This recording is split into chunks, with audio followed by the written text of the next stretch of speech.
Hello student, today we are going to cover the lesson 5, the 100 races. It is part 1 written by E.I. Easter. Here we have some information about the Polish American community in the United States. The first Polish immigrants arrived in America in 1608, but the largest wave of Polish immigration occurred in the early 20th century when more than 1 million Poles migrated to the United States. The Polish states did not exist at that time, and the immigrants were identified according to their country of origin rather than to ethnicity. Ethnicity means nationality. They were identified as Russian Poles, German Poles, and Austrian Poles. One of the most notable Polish American communities is in Chicago and its suburbs. So, Chicago is sometimes called the second largest Polish city in the world, next only to Warsaw, the capital of Poland. Polish Americans were sometimes discriminated against in the United States, as were the Irish, Italians, and Jew.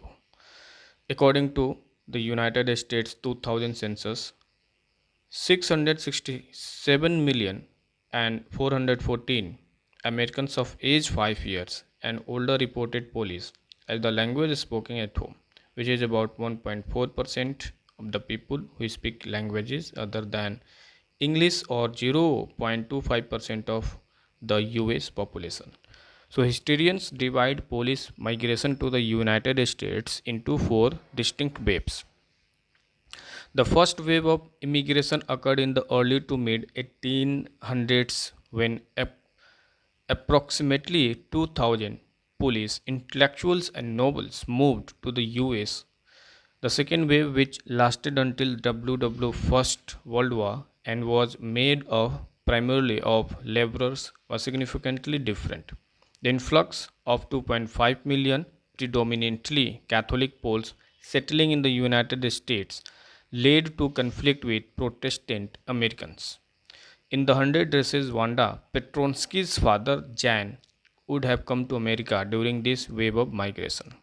So government imposed immigration quotas hampered the third wave of immigration, and nonetheless an estimated half a million Polish people having been made refugees by war and political oppression in Europe moved to the United States by the fall of communism in the late 1980s.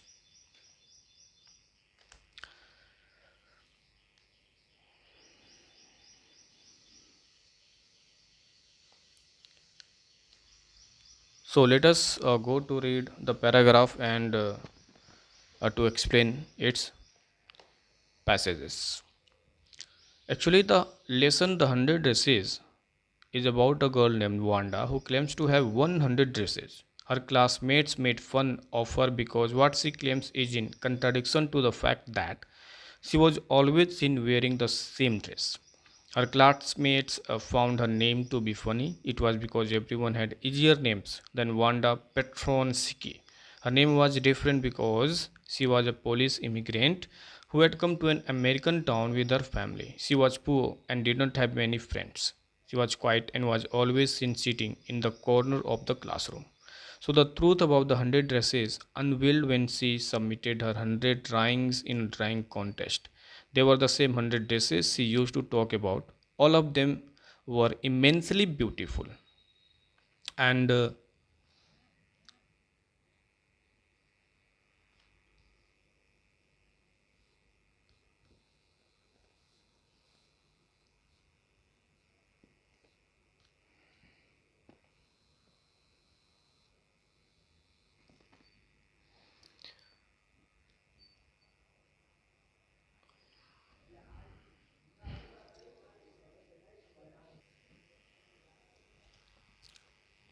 Today, Monday, Wanda Petronsky was not in her seat.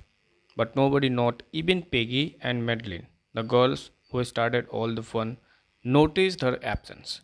Usually, Wanda sat in the seat next to the last seat in the last row in room 13. She sat in the corner of the room where the rough boys who did not make good marks sat.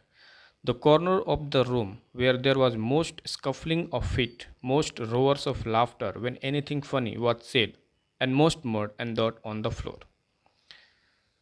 So Wanda did not sit there because she was rough and noisy. On the contrary, she was very quiet and rarely said anything at all, and nobody had ever heard her laugh out loud.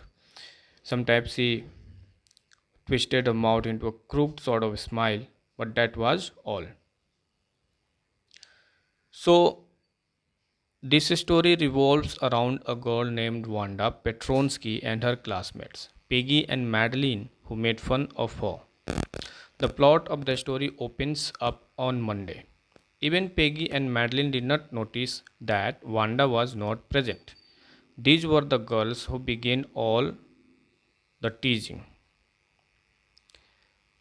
Wanda generally used to sit in the corner of the classroom where the not so academically brilliant and loud guys sat. It was that part of the classroom which was the dirtiest. This was the part of the classroom which was the dirtiest, but Wanda was not like those boys. She was silent to the extent that nobody had ever seen her laugh. Let us read the next paragraph. Nobody knew exactly why Wanda sat in that seat, unless it was because she came all the way from Boggings Height and her feet were usually caked with dry mud. But no one really thought much about Wanda Petronsky once she sat in the corner of the room.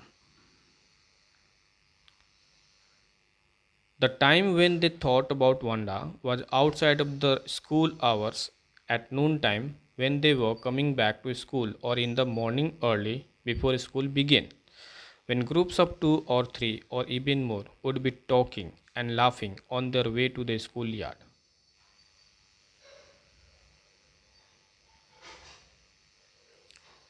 Then sometimes they waited for Wanda to have fun with her.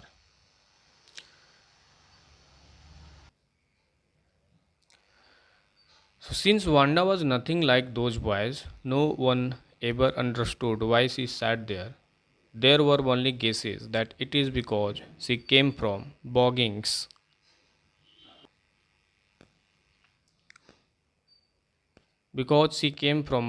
Heights and her shoes were usually dirty with all the mud.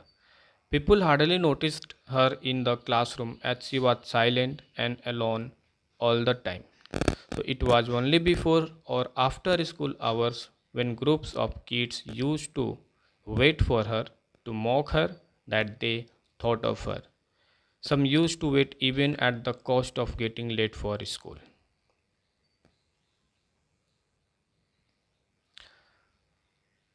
The next day, Tuesday,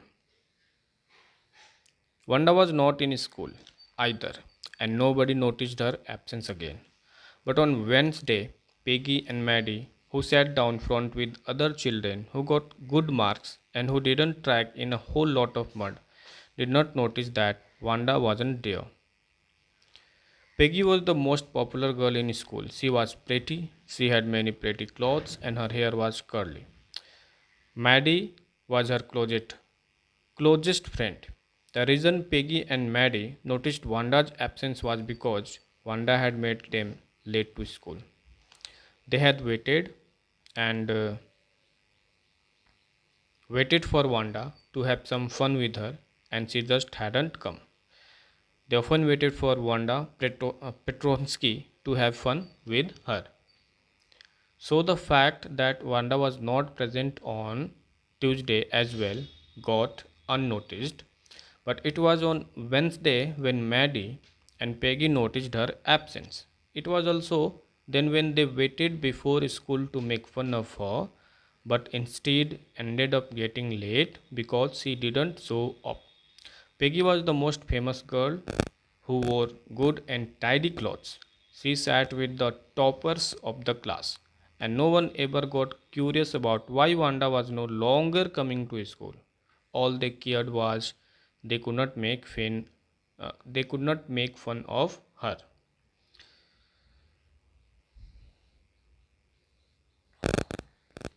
Wanda Petronsky. Most of the children in room 13 did not have names like that. They had names easy to say, like Thomas, Smith, or Ellen.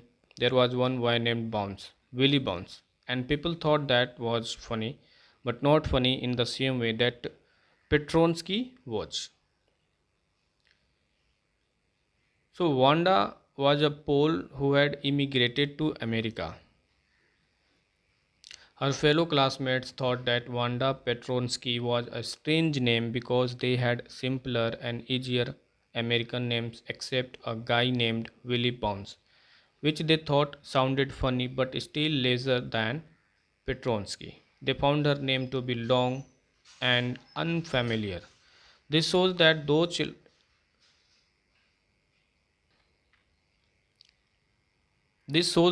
children did not understand diversity and whatever they did was done out of thoughtlessness. Wanda did not have any friends. She came to school alone and went home alone. She always wore a faded blue dress that did not hang right. It was clean, but it looked as though it had never been ironed properly. She did not have any friends, but a lot of girls talked to her. Sometimes they surrounded her in the schoolyard as she stood watching the girls play hopscotch on the worn hard ground. Did not hang right means did not fit properly, and hopscotch means a game in which children hop into and over squares marked on the ground. So Wanda was usually seen wearing a faded blue dress that did not fit her properly. Though clean, it used to look unironed. This shows that Wanda belonged to a poor family who could not afford too many dresses. Ironically, a lot of people talked to her, but she didn't have any friends because all of them talked to her in order to make fun of her. And from her trail about 100 dresses to her unfamiliar name, they found it all amusing. When she used to watch little girls play in the ground, it was at that time other students surrounded her to mock her. Wanda, Peggy would say in a most courteous manner as though she were talking to Miss Mason. Wanda, she would say, giving one of her friends a nudge. Tell us, how many dresses did you say you had hanging up in your closet?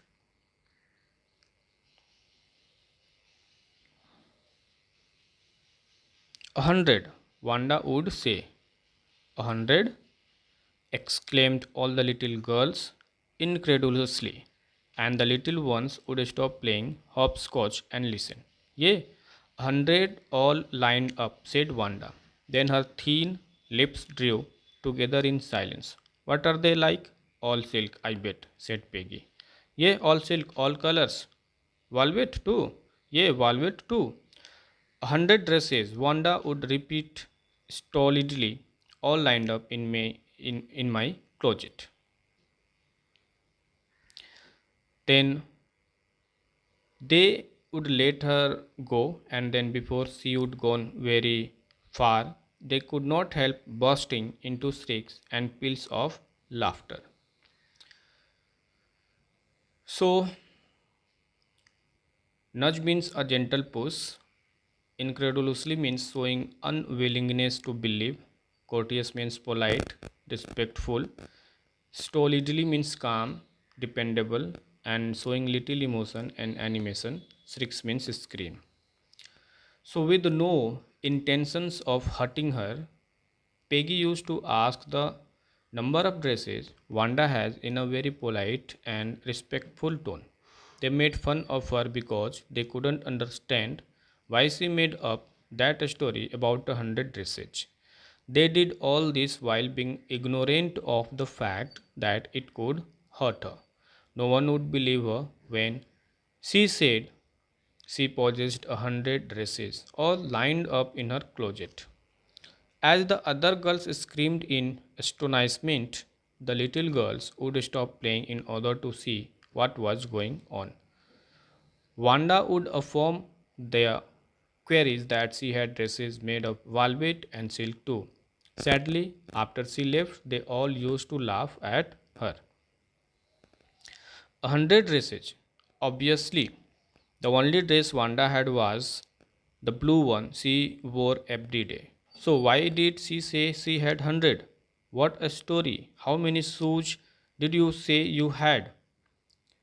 60 pairs, all lined up in my closet. Cries of exaggerated politeness greeted this. All alike? Oh no, every pair is different, all colors, all lined up.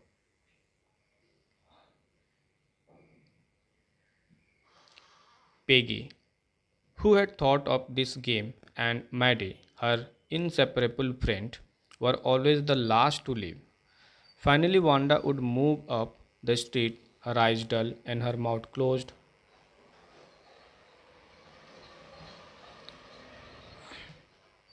hitching her left shoulder every now and then in the funny way she had, finishing the walk to school alone. Exaggerated means overemphasize. Her eyes dull means having eyes wanting brightness, liveliness, and vivacity. So it was hard to believe what Wanda said because the only dress she was seen wearing was the blue one that was faded. No one was sure as to why she lied. Although they were teasing her, they were never rude to her. Thus, in the same tone, they continued asking her about the number of shoes she said she had to which she replied 60, each pair different. It was Peggy's idea to embarrass her like that. Though she was polite, Peggy and Maddie, the inseparable friends, were the last ones to leave school, while Wanda would go back all alone with the dull eyes and behaved in a strange way. Peggy was not really cruel. She protected a small children from bullies and she cried for hours if she saw an animal mistreated. If anybody had said to her, "Don't you think that is a cruel way to treat Wanda?" she would have been very surprised. Cruel? Why did the girl say she had 100 dresses? Anybody could tell that that was a lie. Why did she want to lie? And she wasn't just an ordinary person. Else, why did she have a name like that? Anyway, they never made her cry. Bullies means someone who hurts or frightens someone else, often over a period of time, and forcing them to do something that they do not want to do. Mistreated means to treat somebody badly. So, Peggy was not the mean girl she had been portrayed as until now.